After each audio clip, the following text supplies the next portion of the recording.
जय हिंद साथियों, कैसे हैं आप सभी। मैं ऋषभ सर आपके संघर्षों का साथी स्वागत करता हूं आप सभी का। क्लास 10th की हमारी जो एनसीईआरटी की चैप्टर चल रही है print culture and modern world, उसी को थोड़ा और आगे बढ़ाते हैं। Now we are talking about the fourth point of that chapter. Point है कुछ रीडिंग मैनिया, और ये एग्जामिनेशन के पॉइंट ऑफ व्यू से ये वाला टॉपिक बहुत इंपॉर्टेंट है। रीडिंग मैनिया मतलब होता है पढ़ने का जुनून। अब आप देख रहे हैं at the time period Europe में पढ़ने का जुनून कैसे डेवलप्ड होगा। तो आप देखेंगे 17-18 सेंचुरी में धीरे धीरे लोग लिटरेट हो रहे हैं।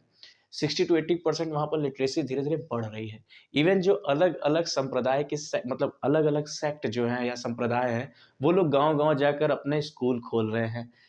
हर एक जगह पर लोगों को स्कूल के माध्यम से एजुकेट करने की कोशिश कर रहे हैं, अपने लोगों की अपनी चीज़ों की प्रचार प्रसार करने के लिए, एजुकेशन देने के लिए। ये सारी चीज़ें मिशनरीज लोग पहुंच पहुंच के कर रहे हैं। इससे क्या होगा, एजुकेशन डेवलप्ड होगा। अब एजुकेशन डेवलप्ड होगा तो किताबें बल्क में आना छपना शुरू हो जाएंगी। तो मार्केट में बहुत ढेर सारी किताबें हैं। एजुकेशन का भी डेवलपमेंट अच्छा चल रहा है।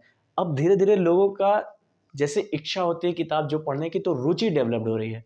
तो अलग अलग रुचियों की किताबें लोग खरीद कर पढ़ने लग जाएंगे। इवन आप देखेंगे जो आदमी अफोर्डेबल नहीं कर पा रहा है किताब, वो उसके लिए सस्ती किताबें छापी जाएगी। इंग्लैंड में आप देखेंगे एक चैप बुक का फैशन चलने लगेगा। चैप बुक छोटी सी किताब होती है, 4-5-6 पेज की। अभी इमेज आ जाएगा चैप बुक का, चैप बुक छपने लग जाएगी। और चैप बुक को फेरी वाले जाकर सेल करते थे, जिसको चैप मैन कहा जाता था। अच्छा, अब इसी चैप बुक के ही बेसिस पे आप देखेंगे कि फ्रांस में बिलियोथिक टाइप की जो ब्लू बुक होती है वो छपने लग जाएंगी। और वो बुक की खास बात ये रहती है, वो भी बहुत सस्ती बुक है। सस्ते हल्के या कम कीमती पेजेस उसमें लगे रहते हैं। इवन वो कवर भी नहीं रहते, तो थोड़ा सस्ते में ही काम हो जाता है। और फेरी वाले जाते थे गांव गांव घर घर, सेल करते थे। 3-4 पेज की बुक ही है, तो लोग आराम से खरीदते थे और अपने खाली समय में पढ़ा करते थे। पढ़ने की ये जो जुनून है। अच्छा, इवन 3-4 पेज की जो लव स्टोरीज टाइप की बुक है, ये सब भी छपने लग जाएंगी। इन सब पे भी काम हो रहा है। तो लोग कहीं ना कहीं पढ़ना मतलब पढ़ाई के प्रति एग्रेसिव हो रहे हैं। इवन आप देखेंगे कि 18 सेंचुरी तक आते आते न्यूज़पेपर्स छपने लग जाएंगे। अब न्यूज़पेपर की क्या खास बात है कि न्यूज़पेपर में कई तरीके की न्यूज़ परोसी जाएगी। जैसे आप देखेंगे इंटरटेनमेंट की न्यूज़, स्पोर्ट्स की न्यूज़, वॉटएवर, वहाँ पे डिफेंस की न्यूज़, फॉरेन न्यूज़, ये सारी चीज़ें भी न्यूज़पेपर के माध्यम से लोग अपने व्यापारी लोग व्यापार की न्यूज़ पढ़ रहे हैं।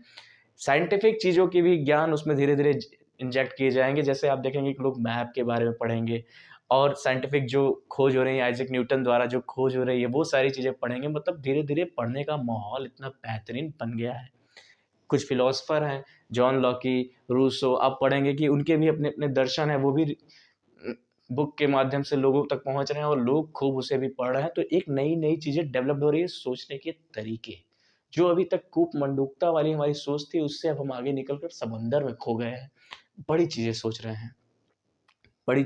तो अब ये जो डेवलपमेंट है, ये रीडिंग मैनिया, आप इस टॉपिक में जाकर पढ़ेंगे। बेहतरीन है, और अच्छे से पढ़िएगा, मस्ती से पढ़िए। जिनकी मस्ती जिंदा है उनकी हस्ती जिंदा है।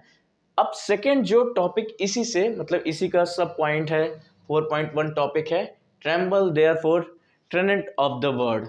यानी दुनिया के जालिमों, अब हंसोगे तुम, अब हिलोगे तुम। मतलब अब जो जालिम लोग, जो निरंकुश लोग हैं, जो डिस्पोटिक पावर के डोमिनेशन है, उन सबको अब उनकी जो टाइम पीरियड है, ये बताना चाह रहा है ये हेडिंग, कि अब उनका टाइम पीरियड यहाँ से खत्म होने को आया है।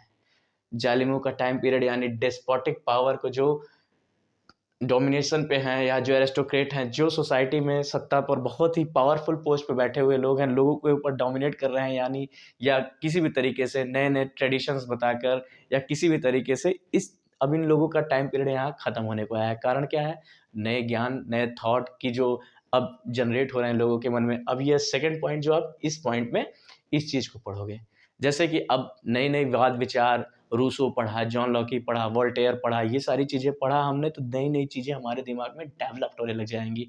जब ये नई चीज़ें डेवलप्ड होंगी तो हम क्या करेंगे, वाद विवाद करेंगे। हर एक जगह कोई भी चीज़ें ऐसे बेफालतू क्यों मान लेना, तर्क करना है। तर्क करके साइंटिफिक क्या इसका सही रीजन रहा होगा, अलग अलग तरीके से। इससे पहले वाले वीडियो में मैंने बताया कि लोग अपने अपने नॉलेज के हिसाब से रिलीजन को, धर्म की धार्मिक किताबों को अनुवाद कर रहे हैं। यहाँ अनुवाद नहीं करना है, यहाँ आपको ये समझना है कि लोग नई नई चीज़ों पे डिबेट कर रहे हैं। अब लोग किसी भी चीज़ के तह तक जाने की कोशिश करेंगे। तो जब तह तक जाएंगे तो वाई आप देखेंगे कि किसी को प्रिविलेज क्यों मिलना चाहिए और क्यों नहीं मिलना चाहिए, नेचुरल राइट्स, ये सारी चीज़ें लोग अब धीरे धीरे पढ़ने लग जाएंगे। तो आप इसी टॉपिक में एक नॉवलिस्ट हैं जो आप पढ़ेंगे, सेबेस्टियन मार्सिये। ये नॉवलिस्ट 18th सेंचुरी के नॉवलिस्ट हैं और बहुत बेहतरीन बात उन्हीं की ये लाइन कोट करके यहाँ लिखी हुई है। तो नॉवलिस्ट इन्होंने एक अपने नॉवेल के माध्यम से निरंकुश जो शासन चल रहा है, डेस्पोटिक जो पावर चल रही है, उसी को इन्होंने क्रिटिसाइज किया हुआ है। इवन आप देखेंगे कि इनका जो कोड आप बुक में पढ़ेंगे बहुत इंपॉर्टेंट है। कहते हैं कि छापा खाना जो प्रिंटिंग प्रेस है ये एक तरीके की आंधी है, और जिस आंधी में क्या कहते हैं ये निरंकुश सत्ता उखाड़ कर फेंक जाएगी, मतलब उखाड़ कर फेंक दी जाएगी, ऐसी टाइप की बातें उन्होंने कही है।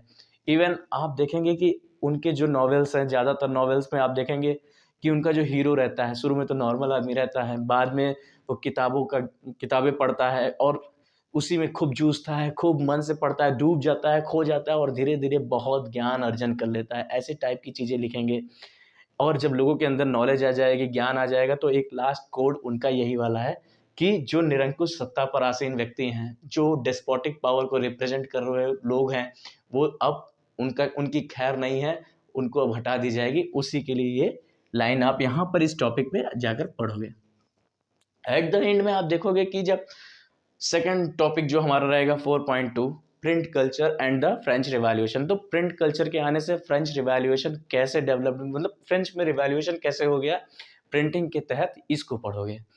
इसको आप 3 तर्क देकर पढ़ना।